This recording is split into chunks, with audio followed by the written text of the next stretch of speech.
2022 전국 학교폭력, 사이버폭력, 실태조사 및 대책 발표 기자회견을 시작하도록 하겠습니다. 네, 본 재단은 1995년 6월 학교폭력 피해로 재단이 설립되었습니다. 재단이 설립되고 나서 27년간 전국 학교폭력, 사이버폭력 상담전화인 1588 958을 운영하고 있습니다. 이 상담전화에 걸려온 우리 아이들의 절박한 메시지부터 들어보도록 하겠습니다.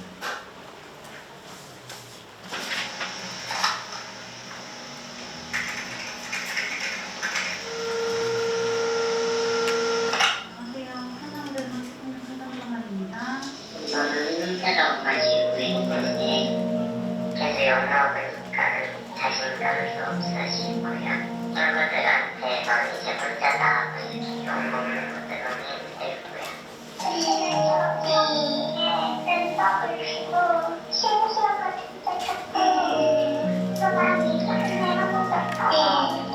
막 나갔으면 좀 빨리 밖에 누웠을 텐데 학교 왔네. 이런 식으로 비난하고 이런 괴롭힘에 대해서 강의도 못하고 학생을 창문 밖으로 표시하는 방법도 있었고 학교 다닐 때 너무 힘들어요. 생각하다 제가 언제 감정 좋겠다는 많이 먹고 찾아야지 모르는 거 어떻게 해야 될지 모르겠어요. 진짜 같은 거 하나도 계속 지속적으로 저에게 그냥 나가주라 그냥 제발 내 눈앞에서 사라져라 어떻게 왜 살아 그것 때문에 스트레스를 너무 많이 받아서 지금 몸도 긴장에 지쳐있는 상태고 항상 무기력하고 기분이 갑갑하고 이럴 때는 지금 그나마 좀 할 수 있는 게 어떤 게 있을까요? 저를 이렇게 망치니까 저도 증오심이 일어나서 그 걔 때문에 저도 트라우마가 생기고 있잖아요. 그게 좀 저한테 크게 작용해서 솔직히 좀 저도 힘들더라고요. 좀 사람 많아요. 우리 아이가 그날따라 좀 늦더라고요. 왜 이렇게 늦었니 했더니 옥상을 갔다 왔다고 그러더라고. 뒤에서 목이 올라가지고 머리를 갖다가 책상에 박혀서 책상에 피고 이제 한다든지 지금 학교도 못 다니고 애는 지금 우진이 앞에서 먹고 있고 근데 선생님은 다 지금 가지고 있으니까 선생님 그렇게 막 별로 사람들이 너무 힘들더라고요. 거기서 힘들고 피해가 계속 물더기처럼 불어만 나지 학교에서 그냥 학교 나오라고 하는데 사실 애가 학교 다니는 중지병 걸린 애를 또 학교 보내는 필요가 어디 있겠어요. 그냥 가만히 있는데 먼저 와서 이제 시비를 걸고 뭐 장난을 가장에 뺨을 때리고 뭐 툭 건드리고 뭐 이런 것들이 뭐 그냥 늘 있는 얘기고 제 아이가 엄마한테 이렇게 힘들어서 지옥처럼 학교를 갔는데 얘기해도 뭔가 해결책이 없구나라는 생각이 들었거든요. 너무 힘들었는데 그냥 가만히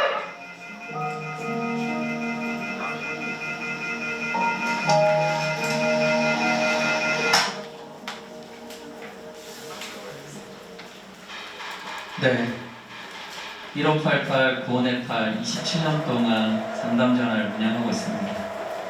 원래 우리 아이들이 이 상담전화로 본인을 살려달라고 외치고 있습니다. 우리 아이들의 절박한 메시지를 외면하지 말아주세요. 네, 기자회견에 앞서 이사장님의 기사님께서 참석해 주신 것에 대해 감사의 인사 말씀이 있겠습니다. 안녕하세요. 앉아서 하겠습니다.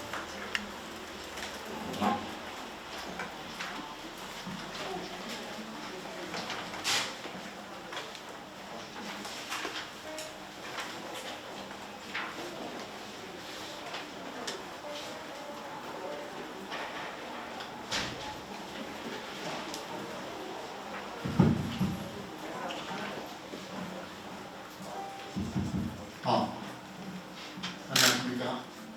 서울남자단 이사장 김장섭입니다. 바쁘신 가운데도 학교 폭력 문제에 관심을 갖고 참석해 주신 기자님들께 지난 몇 년간 코로나19로 인한 전면적인 온라인 교육 그리고 스마트폰 및 각종 기술의 발달 등으로 학생들의 생활 및 교육 환경이 획기적으로 변화했습니다. 이에 따라 학교 폭력이라는 괴물도 모습을 바꿔가며 아이들과 그 가정을 고통스럽게 하고 있습니다. 이미 지난해에 여러 건의 극단적인 사건이 있었음에도 불구하고 당사자들의 만인 때문에 공개할 수 없었던 안타까운 사연들이 많이 존재하였습니다.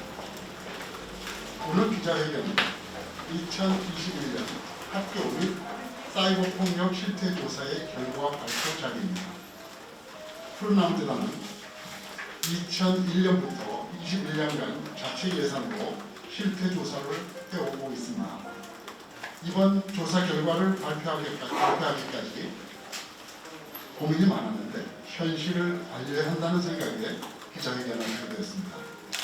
이후에 상세히 다루겠지만 특히 사이버 폭력 문제가 그 방법과 정도에 있어서 매우 심각한 수준에 이르렀다고 할 수 있습니다. 결론적으로 학교 폭력은 평생을 가는 고통인 만큼 학교 폭력에 신음하는 아이들 목소리에 더 귀를 기울여야 하겠습니다. 아무쪼록 오늘 이 자리가 학교 폭력 대응의 새로운 변곡점이 되기를 기대하면서 재단은 그동안 해온 것처럼 피해 학생의 치유와 일상 회복을 위해 더욱 최선을 다하겠습니다. 오늘 이 자리에 참석해 주신 기자님들께 다시 한번 감사드리며 앞으로도 학교 폭력 문제에 지속적으로 관심을 가져주시길 간곡히 부탁드립니다. 감사합니다.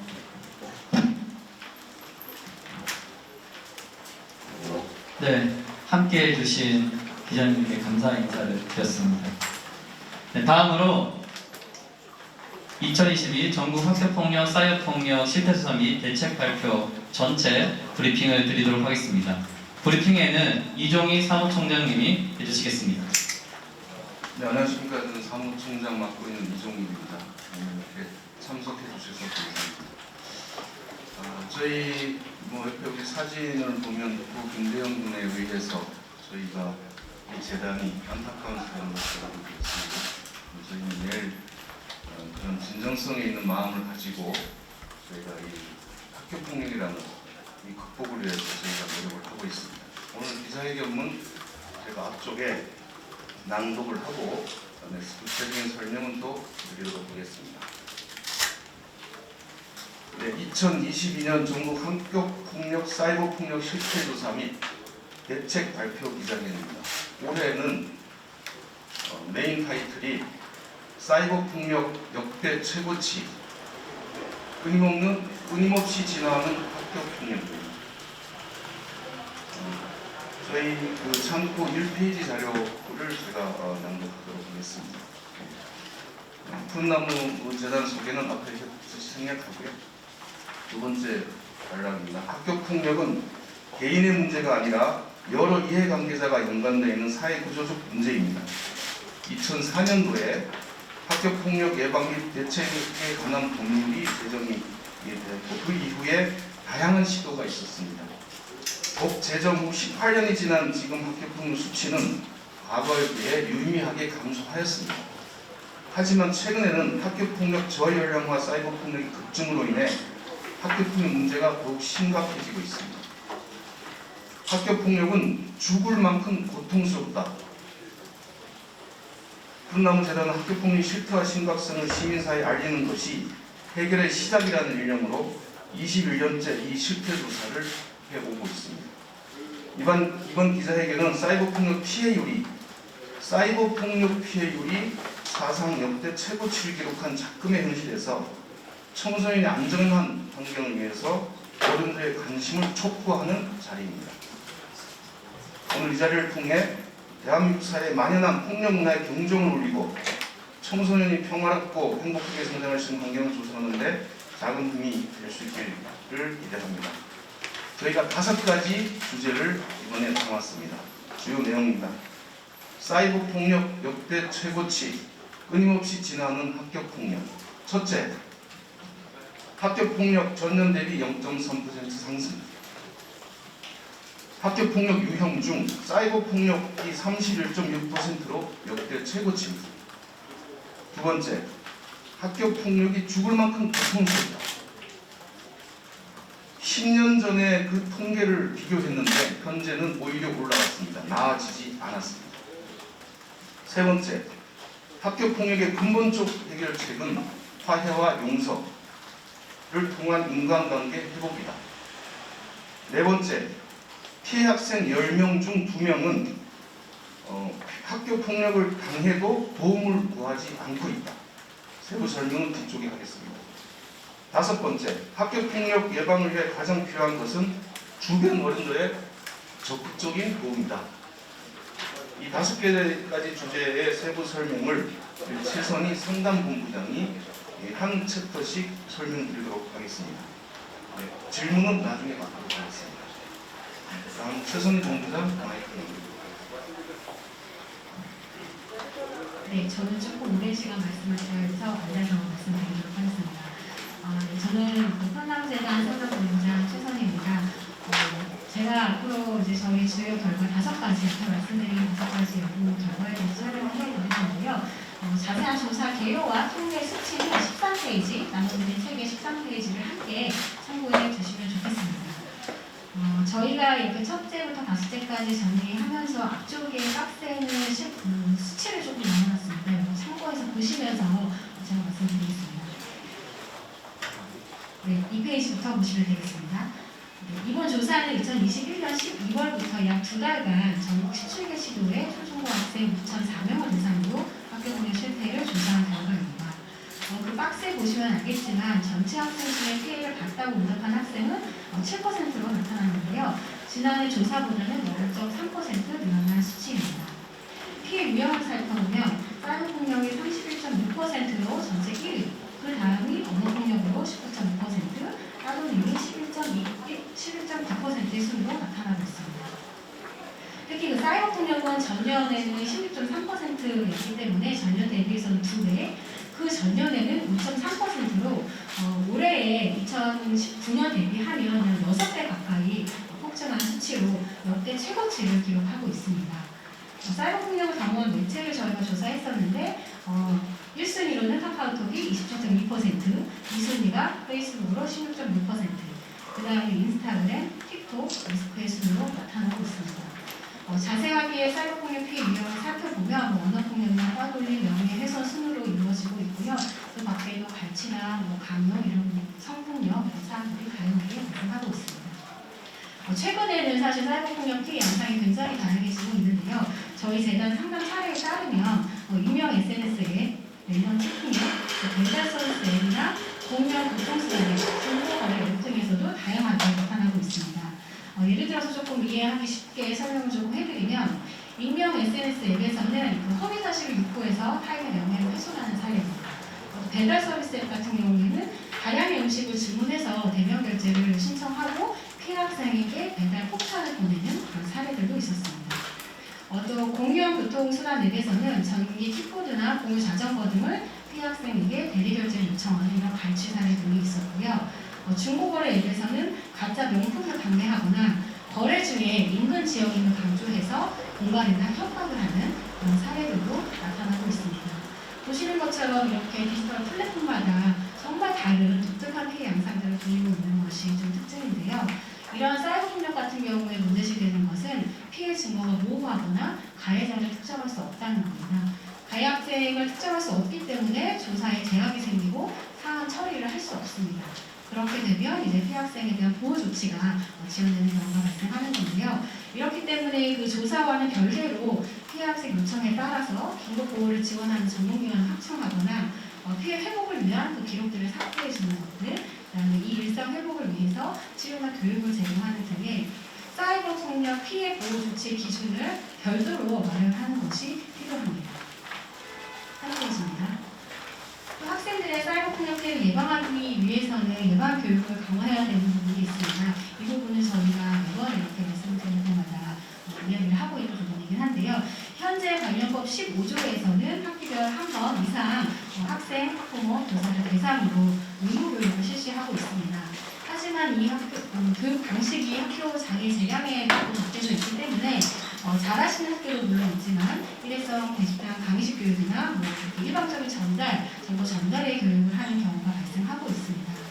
이렇기 때문에 교육의 실효성을 높이기 위해서는 학급 단위 교육을 좀 의무화하고 학교폭력 예방 강사의 자격을 명시하고 또 교육 프로그램 등을 인증하는 그런 절차를 조금 도입을 해서 제도적 보완이 필요하다고 보입니다. 또 실제 여러 통계를 보시면 청소년들이 스마트폰을 필수 매체로 인식하는 비율이 90%를 훨씬 넘게 이제 상회하는 것으로 나타내고 있는데요. 이렇기 때문에 청소년들의 매체를 통제하는 방식의 그런 교육보다는 학생들이 직접 이렇게 참여하고 문제를 제기하고 인식과 태도를 변화시키려는 이런 노력들이 필요하겠습니다. 이를 통해서 사이버상의 피해를 예방하고 사실 사이버 폭력 같은 경우는 예방보다는 불가피하게 노출되는 경우들이 좀 많은데요. 그랬을 시에 초기에 대응하는 역량을 키워주는 것이 유용하다고 보여집니다. 또 한편으로 중요한 부분은 학생들의 안전한 사이버 환경 조성을 위해서는 디지털 시대의 플랫폼 기업들의 사회적 책무에 대한 논의가 필요하다는 것입니다.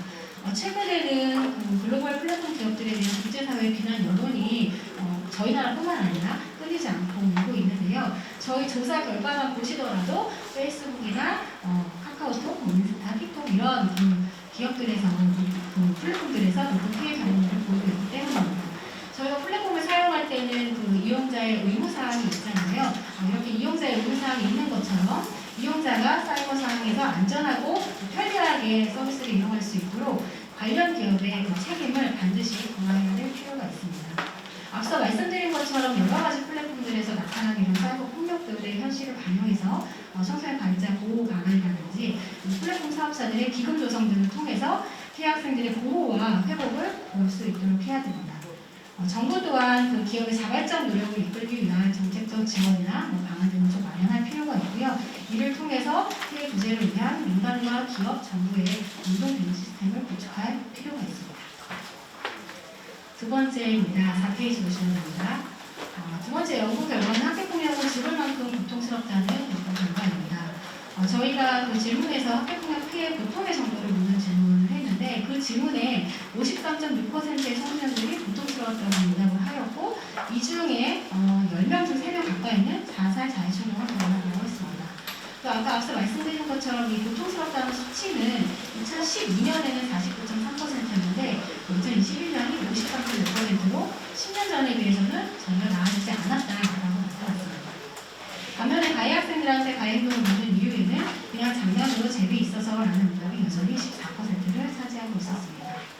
학교폭력 피해 후에 문제 해결에 얼마나 만족하느냐를 물었는데 10명 중 2명의 학생은 불만족하다고 답을 했고 그 불만족한 이유는 나에 대한 보호 조치가 부족하다고 생각해서라는 응답을 17.2%의 청소년들이 했습니다. 많이들 아시는 것처럼 사실 학교폭력 발생 시에 가장 우선되어야 되는 것은 피해 학생과 그 가족의 일상 회복입니다. 학교폭력 피해는 학생뿐만 아니라 가족의 정말 고통을 가중시키는 것을 많이 보실 수 있는데요. 실제 그 사안 처리를 위해서 증거를 확보하고 피해 사실을 온전히 증명하는 그 초기 단계부터 사안 처리 이후에 아이의 치료와 회복을 위해서 그 집중하는 그 긴 과정은 그 피해 학생 부모 몫이거든요. 그렇기 때문에 이 피해 과정이 조금 더 많은 고통을 살리고 있고 만족하지 못할 결과를 혹시 이제 행정소송이나 심판을 하게 될 경우는 더 오랜 기간 가정의 고통을 받게 되고 학생뿐만 아니라 부모, 그다음에 그 가정 안에 있는 다른 형제, 자매, 청소년들까지 사실은 굉장한 고통을 겪게 됩니다. 지난해 여러 지역에서 학교폭력으로 극단적인 선택을 하는 사례들이 많이 있었습니다. 또 그 피해 가족이 공간 자살하는 사건도 있었는데요. 사실 이렇게 엄청난 일이 우리가 모르는 사이에 벌어지고 있는데 우리 사회는 여전히 아무 일이 없는 것처럼 이렇게 지나가고 있습니다.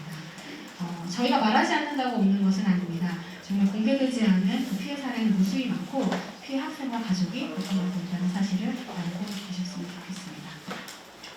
관련법에서는 피해 학생에 대한 보호 조치를 명시하고 있습니다. 하지만 그 지자체나 교육청이나 학교나 그 지역의 자원에 따라서 피해 학생 보호 조치의 수준이 차이가 많이 납니다. 그렇기 때문에 피해자의 사후 관리와 회복 지원을 위한 표준화된 매뉴얼이 필요하다고 생각됩니다. 학교폭력 실태 조사에 대한 그 결과 발표뿐만 아니라 이런 학교폭력 피해자의 회복 수준을 측정하는 지표를 좀 개발하고 이것을 지역 단위로 전수조사하는 것이 필요합니다.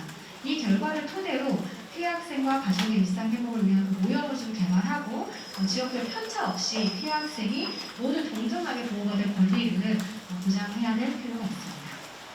5페이지입니다. 또 피해 학생의 일상 회복에 결정적인 영향을 미치는 것은 긴급 구호나 또 초기 대응, 이 학생들에 대한 사후 관리인데요. 이런 부분들을 진행할 학교폭력 피해 학생 전문 지원기관의 확충이 필요하다고 말씀을 드리고 싶습니다. 이런 기관을 통해서 일시 구호나 또 심리 치료, 그리고 사후 관리 등을 좀 할 수 있겠고요. 더불어서 피해 학생뿐만 아니라 해당 가족의 부모에 대한 상담이나 연애 코치, 또 그 가정의 형제 자매, 가족 구성원들에 대한 심리 치유들도 지원을 해서 그 가정이 일상으로 돌아올 수 있게 통합적으로 좀 지원을 할 필요가 있습니다.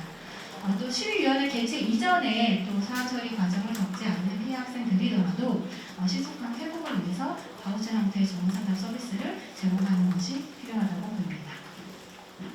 세 번째입니다. 학교폭력의 근본적인 해결책은 화해와 용서를 통한 인간관계 회복이라는 연구 결과입니다. 피해 후에 이제 해결의 만족도를 묻는 질문을 저희가 했었는데요. 피해 학생들의 20.7%가 불만족하다라고 응답을 했습니다. 왜 불만족했느냐라고 물었을 때는 처벌을 만족하는데 사과와 반성이 느껴지지 않는다. 그런 의견이 26%로 1순위 가장 높았습니다.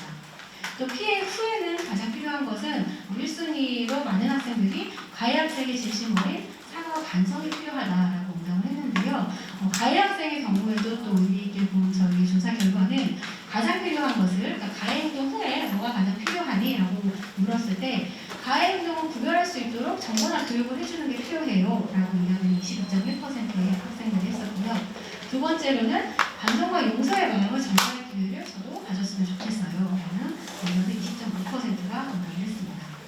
이런 그 조사 결과를 미루어 봤을 때 학교폭력의 근본적인 해결책은 정말 재학 중에 그 당사자 간의 화해와 용서를 통한 인간관계 회복이 아니겠나 이렇게 저희가 알 수 있었습니다. 사실 학교폭력이 이제 일어난 이후 그때 당시에 사실 그 피해 회복이 제대로 이루어지지 않으면 그 고통은 평생 가는 트라우마를 남게 되는데요. 많이 아시는 것처럼 지난해부터 저희 사회를 그렇게 많이 충격에 몰아넣었던 그 미투 사건 이런 것들만 보시더라도 그 사실을 아실 수 있습니다. 사실 이 학폭 미투 사건 이후에 저희 재단에도 성인이 된 피해자분들의 고통을 호소하는 상담 전화가 굉장히 많았는데요. 이분들은 하나같이 다 말씀하시는 것이 학창 시절에 있었던 학교폭력 피해가 현재까지 본인을 괴롭히고 있고 그것 때문에 일상생활이 많이 괴롭다라고 토로를 하셨습니다. 현재는 학폭 사안이 발생하면 아시는 것처럼 학교 전담 기부에서 사안을 접수하고 조사해서 학교장 자체 해결을 종결을 하거나 학교폭력 대책 심의위원회로 사안을 이관합니다. 심의위원회는 이번에 사안을 심의해서 피가해 학생에 대한 보호나 처분 조치를 내리고 있는데요. 이런 위원회 절차들은 행정적 처리 절차로 학생 당사자가 원하는 조사 결과에서 첫 번째로 원하는 사과와 반성을 할 수 있는 절차로 보기는 조금 어렵습니다. 그렇기 때문에 피해 학생의 치유와 가해 학생의 건강한 성장을 위해서는 이 반성과 사과를 통해서 화해와 용서할 수 있는 기회를 마련해 주는 것이 굉장히 중요한데 이를 위해서는 사실 지속적인 저희 노력이 좀 필요합니다. 현재 화해 문제 규정 제도가 사안처리 전문 과정에서 운영되고는 있습니다. 하지만 그 말씀드린 것처럼 사과와 반성을 통한 용서 화해를 이끌기 위해서는 사안 즉시 발동하도록 하는 법률 개정이 필요합니다. 당사자 동의를 전제로 분쟁 초기에 갈등을 최소화하자는 건데요. 이런 과정은 대체적인 분쟁 과정으로서 당사자 간의 갈등을 줄이고 비용을 줄이고 우호적인 관계를 지속하는 데 유용합니다. 7페이지입니다. 현재 사실은 많은 경력에서 이 분쟁 해결을 담당하고 있는 행정형 ABR이라는 기관들이 설치되어 있는데요.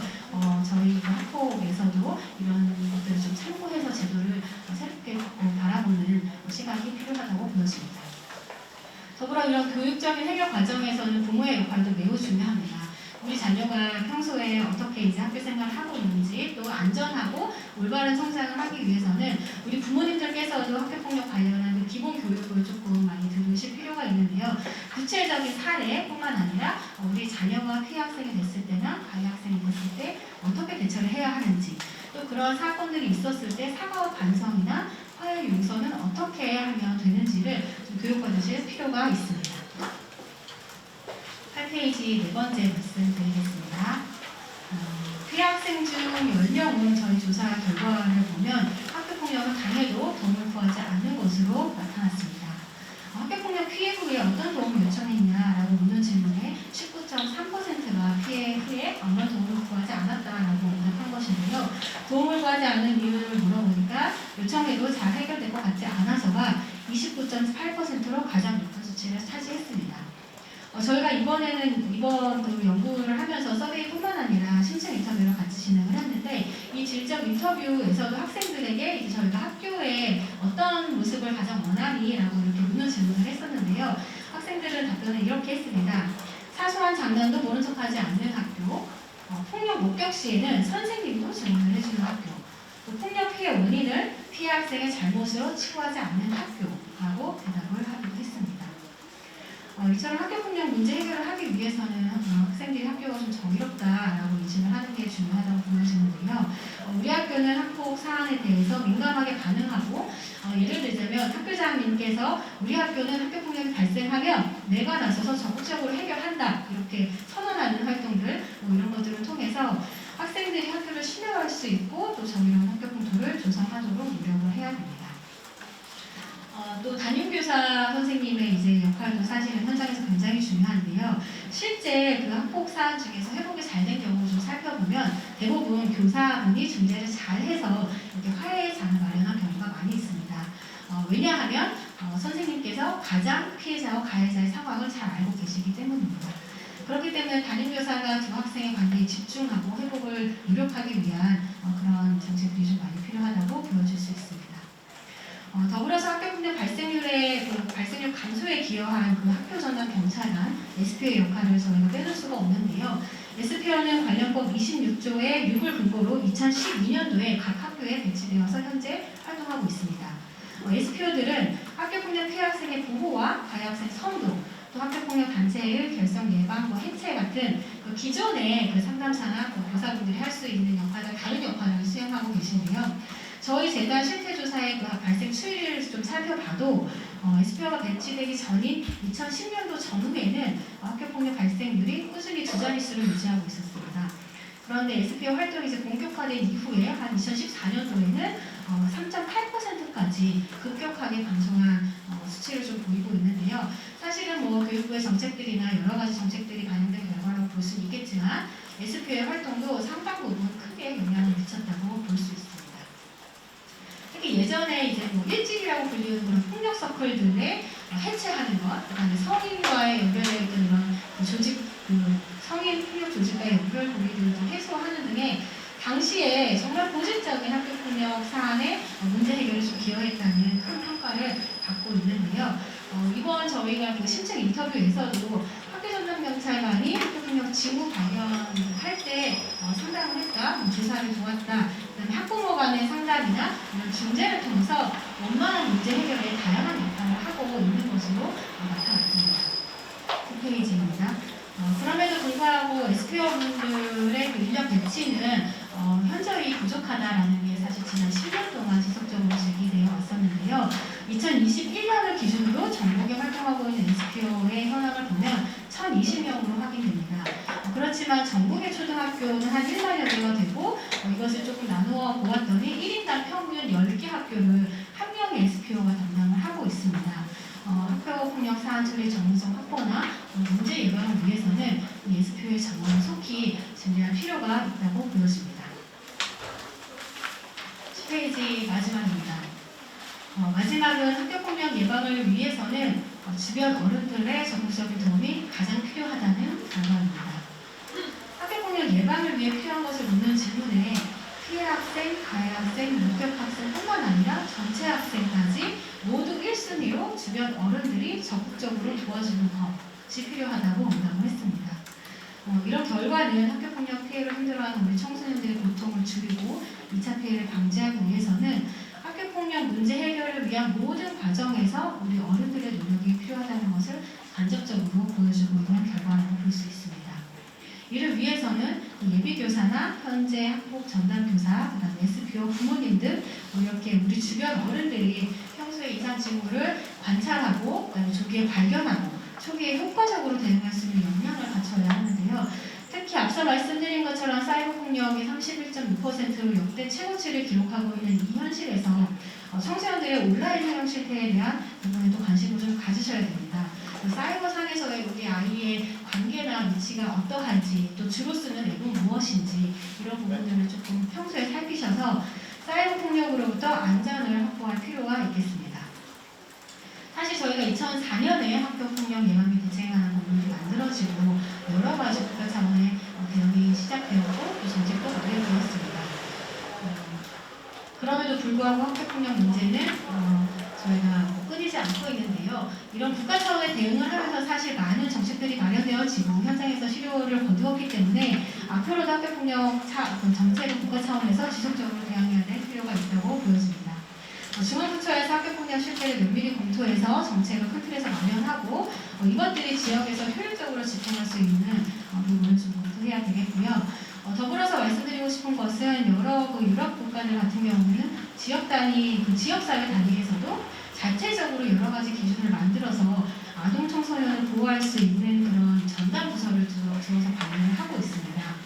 우리나라에서도 사실은 지역 내의 학교폭력 예방과 대책을 위해서 지역사회가 적극적으로 동참할 수 있도록 관련법에 명시를 하고 있습니다. 학교폭력 지역대책위원회나 협의회 이것들을 명시하고 있는데 이런 부분들은 조금 점검을 해서 실효성 있게 지역 안에서 운영 방안과 지원책이 마련될 수 있도록 살펴볼 필요가 있습니다. 네, 이상으로 2022년 전국 학교폭력, 사이버폭력 실태조사 주요 결과 및 대책을 말씀드렸습니다. 궁금하신 사항은 이후에 질의응답 시간을 통해서 답변드리도록 하겠습니다. 네, 이상으로 기자회견문 브리핑과 실태조사 주요 결과 발표가 있었습니다. 네, 다음으로 우리 아이들의 이야기를 들어보고자 합니다. 오늘 이 자리에 학교폭력 피해 학생이 참석했습니다. 우리 실태조사에서도 드러났듯이 10년 전의 학교폭력 피해가 고통이 전혀 줄어들지 않았다고 나타나고 있습니다. 또한 체육계부터 시작했던 학교폭력 미투를 보았을 때도 성인이 되어서도 학교폭력 피해는 평생을 가고 있습니다. 오늘 이 자리에 함께 해준 우리 학생의 이야기를 한번 들어보도록 하겠습니다. 저는 중학교 3년간 학교폭력 피해를 경험했습니다. 가해 학생들은 항상 동일한 친구들이었고 그 친구들과는 초등학교부터 알고 지낸 친구들이었습니다. 벌레를 무서워하는 저에게 거미를 죽여 테이프로 모형을 잡아 제 교과서와 의자에 올려두었고 저의 SNS나 에스크라는 어플에 와서 후감을 남겼으며 친구들 사이를 이간질했습니다.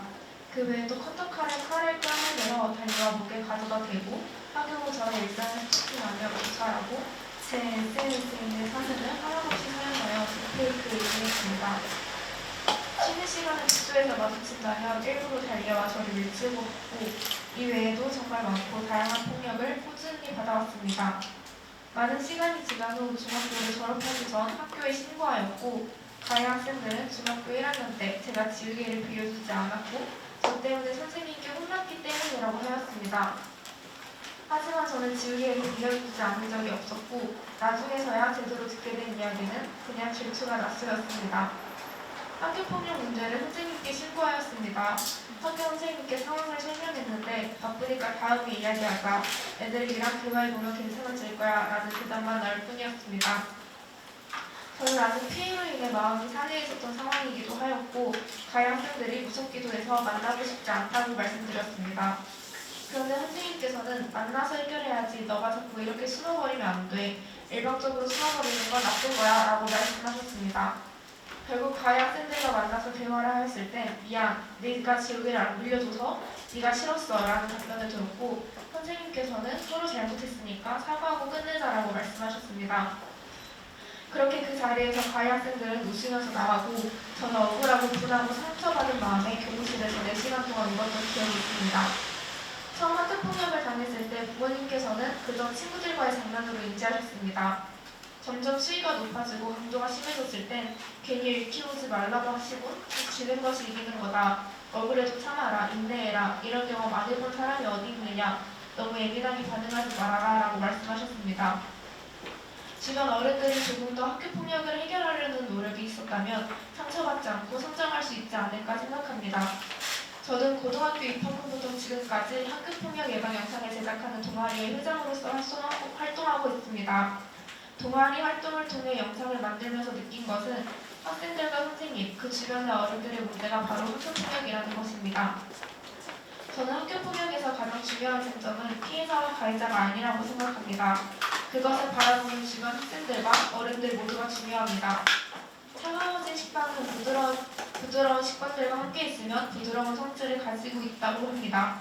이처럼 차가워진 학생 곁에 부드러운 어른들과 친구들이 함께 해준다면 피해 학생의 상처는 허물어질 수 있습니다. 피해 학생 옆에 서 있어주는 것만으로도 우리 학교 폭력은 사라질 것입니다. 학생들의 변화에는 어른들의 영향력이 가장 큽니다. 최근 직접적인 학교폭력은 줄어들었지만 학교폭력의 형태는 간접적으로 바뀌었습니다. 특히 온라인을 통해 상처를 서로 주고받는 형태의 학교폭력이 많아지고 있다는 것을 알게 되었는데 익명 기능을 이용해서 서로 야 너 진짜 못생겼다 라고 하는 등 상대를 비하하거나 자극적인 질문을 남기는 것을 자주 보았습니다. SNS 계정을 해킹하거나 조용하는 친구들도 있었습니다. 특정 어플에 가입하면 추천한 사람에게 포인트가 지급되거나 돈이 들어오기 때문에 회원가입을 하도록 협박하는 경우도 있습니다. 온라인 수업을 하는 경우 친구의 모습을 몰래 캡처하여 사진에 얼굴을 합성하여 온라인에 유포하거나 그 수업 중 나온 이야기, 표정, 모습 등으로 상대 학생을 놀리는 경우도 많습니다. 카카오톡을 예로 들자면 친구의 카드를 자신의 계정에 연동시켜 이모티콘이나 기프티콘을 결제할 때 친구 카드에서 돈이 나가도록 하는 경우도 있고 아직 사용하지 않은 기프티콘을 허락 없이 가져가서 쓰는 경우도 있습니다. 학교폭력을 해결하기 위해서는 학부모, 교사를 비롯한 모든 어른들의 도움과 관심이 필요합니다. 학교폭력은 학생들만의 문제가 아닙니다. 학생들의 건강보다 더 무서운 것은 어른들의 건강입니다. 그래서 저는 모두가 학교폭력을 묵인하지 않도록 공론화하고 제도적인 변화가 있었으면 좋겠습니다. 네. 학교 폭력이 얼마나 고통스러운가요? 라는 질문을 많이 받습니다. 재단에서는 이렇게 얘기합니다. 1995년 고 김대용 군이 본인 아파트 5층 높이에서 뛰어내렸을 때 첫 번째 시도에서는 실패했습니다. 차량의 본네트 위에 떨어져서. 근데 다시 살갗이 떨어지고 피가 나고 하는데 다시 계단을 걸어 올라가 2차 시도를 합니다. 결국은 죽고 말았습니다. 이렇듯 학교 폭력은 육신의 고통보다 더 고통스럽다고 이야기합니다. 오늘 이 자리에 함께 해준 우리 학생의 이야기는 어느 한 영역, 어느 한 대상의 어떤 문제나 질타를 하려고 하는 게 아니라 우리 시민사회의 관심과 참여, 촉구, 우리 주변 어른들의 관심과 도움을 촉구하는 이야기였습니다. 그러한 이야기들을 기자님들께서 잘 담아주시면 좋겠습니다. 네, 다음으로 질의응답을 받도록 하겠습니다. 질의응답이 있으신 분들은 질문을 손을 들어주시면은 저희가 마이크를 갖다 드리도록 하겠습니다. 그리고 사전 질문을 저희가 받았는데요. 몇 분이 사전 질문을 지금 해주셨습니다. 또 질문이 있으시면은 먼저 플로어에서 질문을 받고요. 없으시면 저희가 사전 질문 들어온 답변을 드리도록 하겠습니다. 혹시 있으실까요? 네.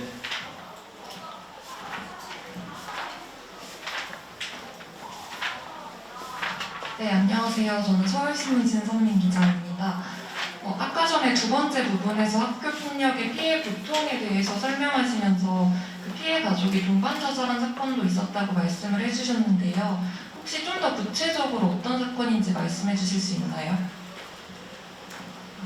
네. 사실은 피해자분께서 동의를 하지 않는 사안이셔가지고 저희가 자세히 말씀드리기가 조금 어렵습니다. 저희 재단은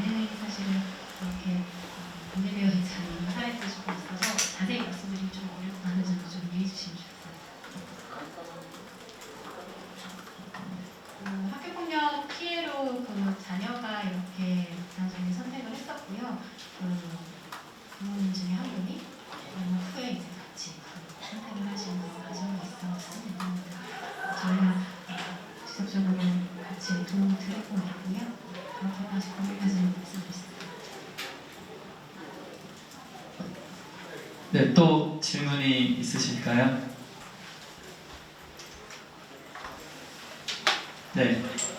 사실은 그 질문하신 그 내용 등등 저희가 차마 밖에 말씀을 못 드리는 그런 사안들은 저희는 접수하고 출동하고 하는 사안이 많습니다. 사실 결국은 공개되면 결국은 그 과정이 더 어려워질 수 있기 때문에 저희가 차마 그러지 못하는 점을 양해해 주시고 매우 안타까운 일들이 많이 발생하고 있습니다. 네, 그러면은 접수할 때 사전 질문 들어온 것에 대한 답변을 드리도록 하겠습니다. 먼저 답변은 준비되신 분부터 답변 부탁드리도록 하겠습니다.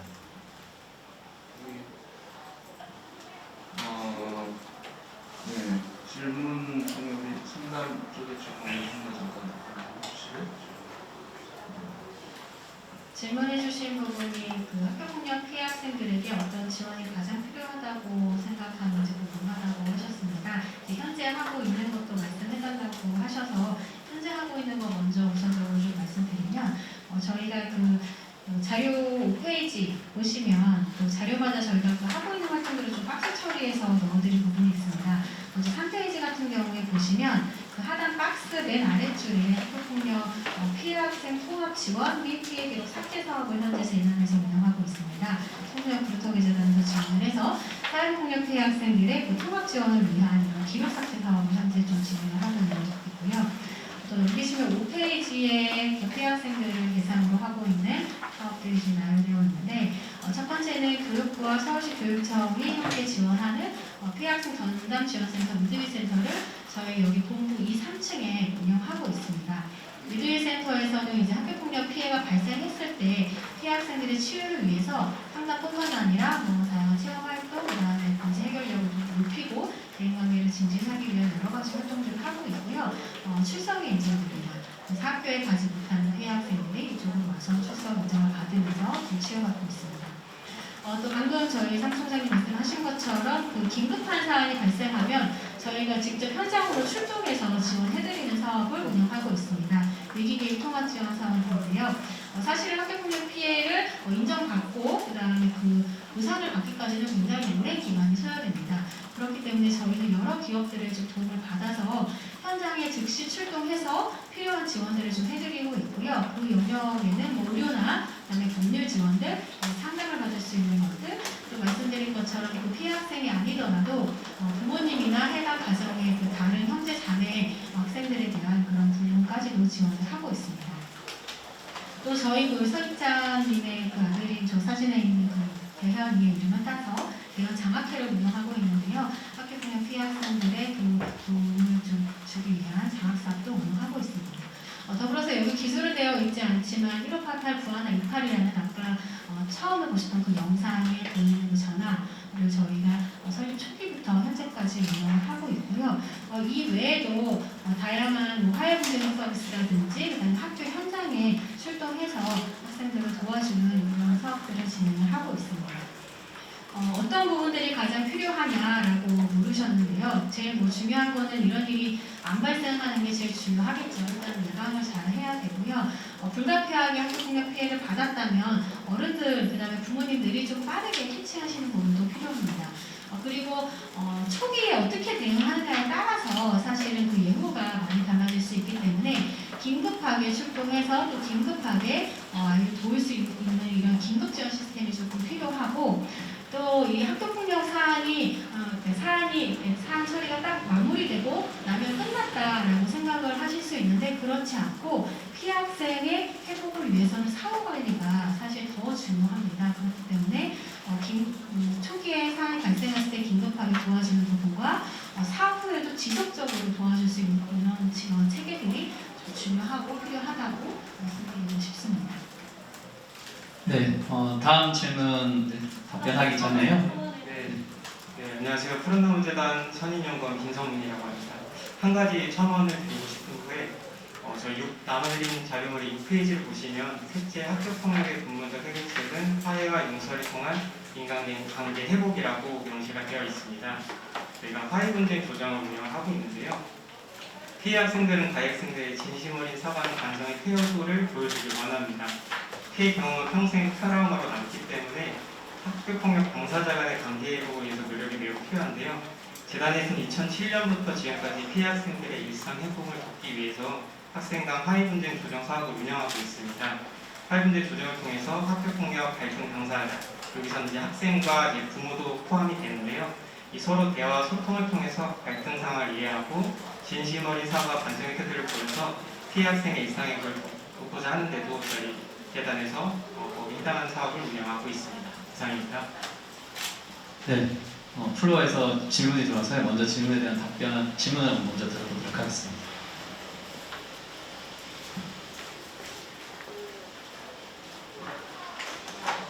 네, 안녕하세요. 한국일보 오세훈 기자라고 합니다. 빠르게 세 가지로만 요약해서 질문 드리겠습니다. 첫 번째는 사이버 폭력이 증가한 이유가 코로나가 많은 영향을 끼쳤는지에 대해서 그런 영향이 많이 영향을 끼쳤는지에 대해서 좀 묻고 싶고, 두 번째로는 가해 경험은 2019년부터 2021년까지 쭉 감소하고 있는데 피해 경험은 증가하고 있거든요. 그래서 가해 경험은 감소한 이유가 뭐라고 분석하시는지 질문드리고 싶고요. 네, 마지막으로 세 번째는 요새 문제가 되고 있는 어떤 스토킹 범죄 같은 거에도 학교 폭력에서 스토킹 유형도 지금 보고되는 바가 있는지와, 그리고 있다면은 어떤 이런 거를 근래 스토킹 범죄도 측정하려는 그런 움직임이 있는지 재단 차원에서 세 가지 묻고 싶습니다.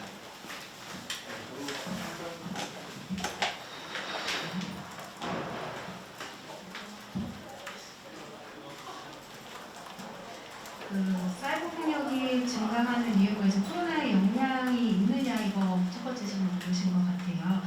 사이버 폭력 같은 경우에는 전년도에는 사실 저희가 이제 전년도에 3배가 증가했었을 때 일정 부분 코로나 영향을 언급을 하긴 했었는데, 요즘에는 사실 보시는 것처럼 저희 청소년들이 본 디지털 세대이기 때문에 미디어에 굉장히 많이 노출이 되고 있습니다. 그래서 아까 잠시 언급해드린 통계에서도 보면 이 스마트폰을 필수 매체로 인식하는 비율이 90% 이상 올라가고 있기 때문에 물론 코로나가 이제 비대면을 촉진시킨 영향도 있긴 하나 저희 세대가 이 스마트폰이나 이런 온라인 매체를 오프라인 세상만큼이나 익숙하게 사용을 하고 있고, 실제 피부로 느끼는 것은 학교나 이렇게 오프라인의 영역보다 온라인의 영역은 비율로 따지자면 거의 비슷하게, 또는 어쩔 땐 더 많이 이렇게 일상생활을 차지하고 있다고 보여지거든요. 그래서 그런 부분에 좀 영향이 아닌가라는 생각이 듭니다.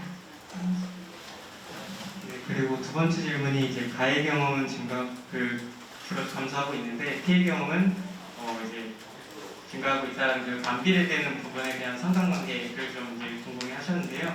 일단 인지에 대한 차이들이 또 있습니다. 가해 학생들은 내가 이러한 행동을 했었을 때 상대방이 상처가 되고 이제 피해가 되는지에 대한 것을 인지하지 못하는 상황에서 내가 이거의 학교 폭력인지 아닌지 못하는 형태에서 행동을 하기 때문에 자가보고 형태의 설문조사를 진행했을 때 내가 가해를 했는지에 대해서 판단을 안 하는 경우들도 있습니다. 그렇기 때문에 피해 학생에 대한 경험 문당률이 조금 더 높게 나타나는 경우들로 확인이 될 수 있었고요. 세 번째 스토킹 범죄에 대해서 측정하려는 움직임이 있는지 물론 저희도 이제 해당하는 내용들을 확인하고는 있습니다.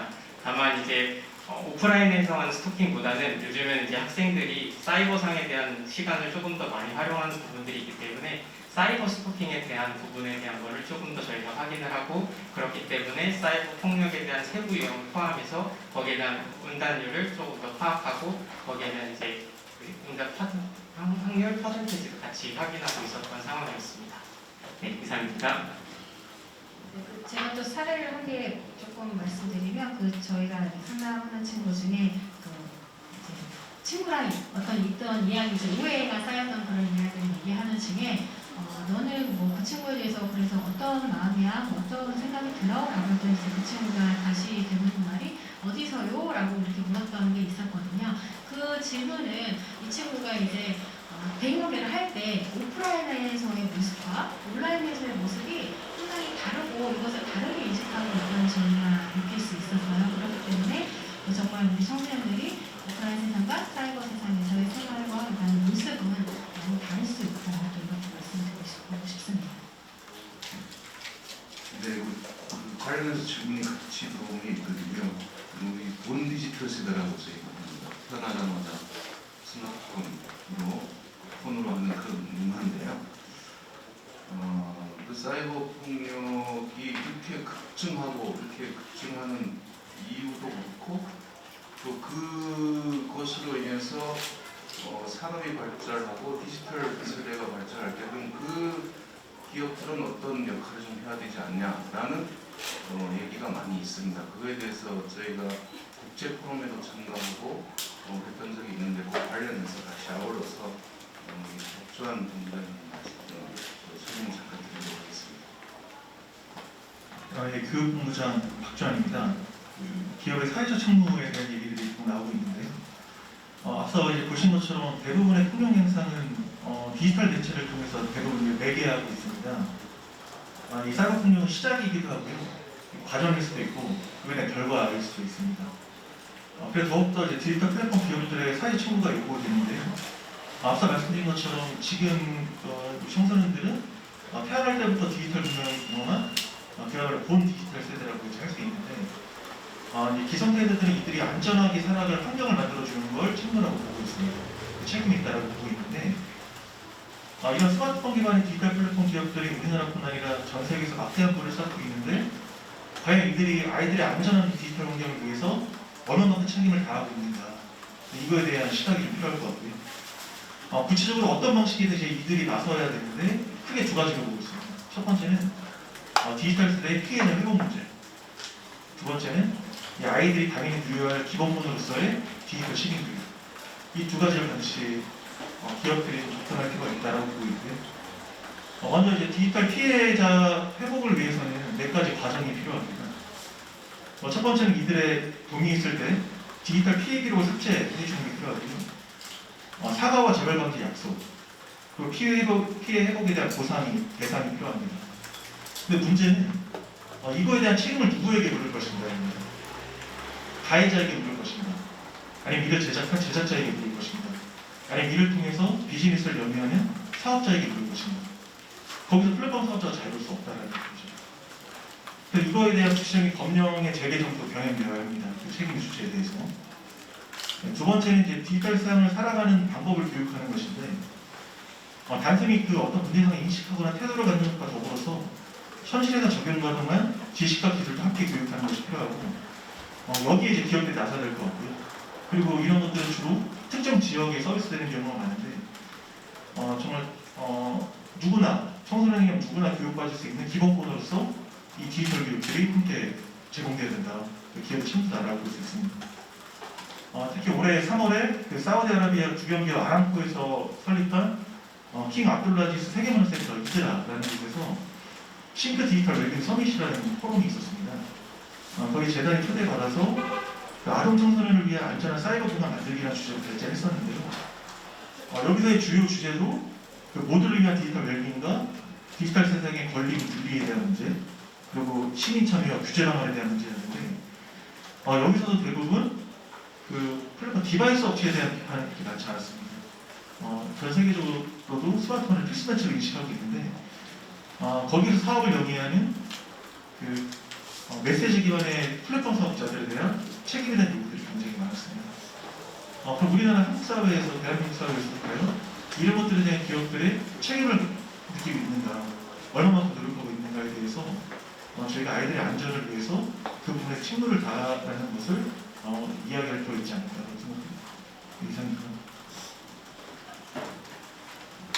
네, 박주환 교육본부장님의 답변은 그 사전 질문에서 함께 들어온 학교 폭력 해결을 위해 필요한 기업의 역할은 무엇인지라는 답변을 겸해서 드렸습니다.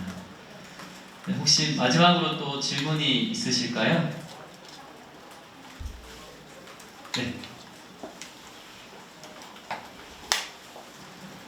아니, 저는 팝콘뉴스 권현정 기자라고 하고요.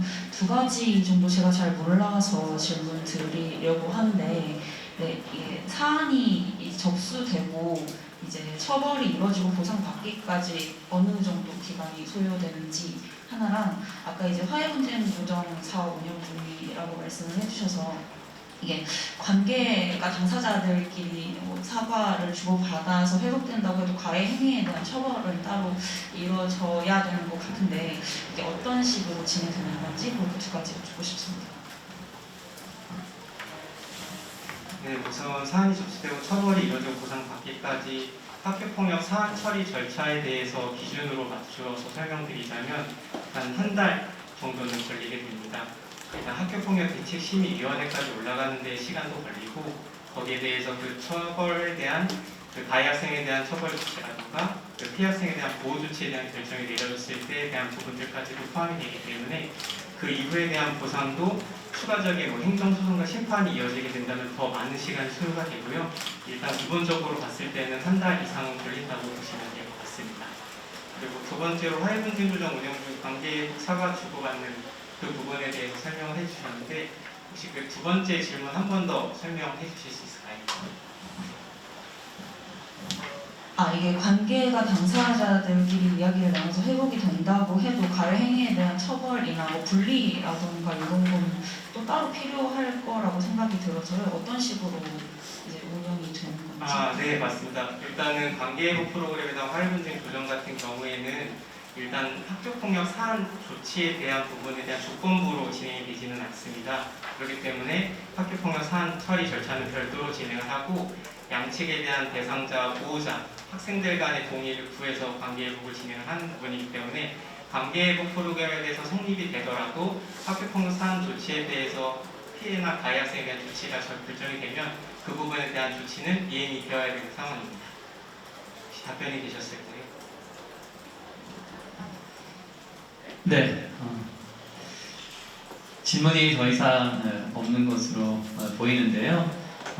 그러면은 기자회견을 마치기 전에 나중에 이사장님 말씀을 듣고 저희 캠페인을 진행하도록 하겠습니다. 예. 오늘 기자회견은 첫 번째 우리 마지막 다섯 번째 학교폭력 예방을 위해서 가장 필요한 것이 주변 어른들의 적극적인 도움이라고 이야기했습니다. 학교폭력이나 사이버폭력을 우리 바라보는 시각이 피해자, 가해자의 시각으로만 보고 있습니다. 그런데 우리 박주환 본부장이 금방 설명하고 지난 3월달에 그 사우디 담만에서 있었던 이 사이버폭력, 디지털 웰빙에 관련된 그 컨퍼런스에서 가장 주된 내용이 뭐냐면 이 사이버폭력, 학교폭력의 초점이 피해자, 가해자가 아니라 그 플랫폼 업체들이 더 큰 책임을 져야 한다는 것이 큰 목표였습니다. 그러니까 다섯 번째 주변 어른들의 적극적인 도움이라는 것을 좀 더 강조해서 말씀드리면 지금 현재 피해자, 가해자로서 가해자 사이에서 해결책을 찾는 것, 이것을 넘어서 우리 사회에서 어른들이 책임을 갖고 또 이런 그 플랫폼 업체들이 또 이런 것에 대한 문제의식을 갖고 적극적으로 해결하려는 그런 노력이 있어야 된다고 생각합니다. 앞으로 여러분들께서 많이 도와주시고 이런 문제를 우리 사회적으로 해결할 수 있도록 힘을 모아주시기 바랍니다. 감사합니다. 네, 이상 2022 전국 학교폭력, 사회폭력 실태조사 및 대책 발표 기자회견을 마치도록 하겠습니다. 앞쪽에 계단에서 방간의탈을 벗어난 퍼포먼스가 있을 예정입니다. 카메라 기자분들께서는 바깥으로 이동해 주시면 퍼포먼스를 촬영할 수 있습니다. 네, 이동하도록 하겠습니다.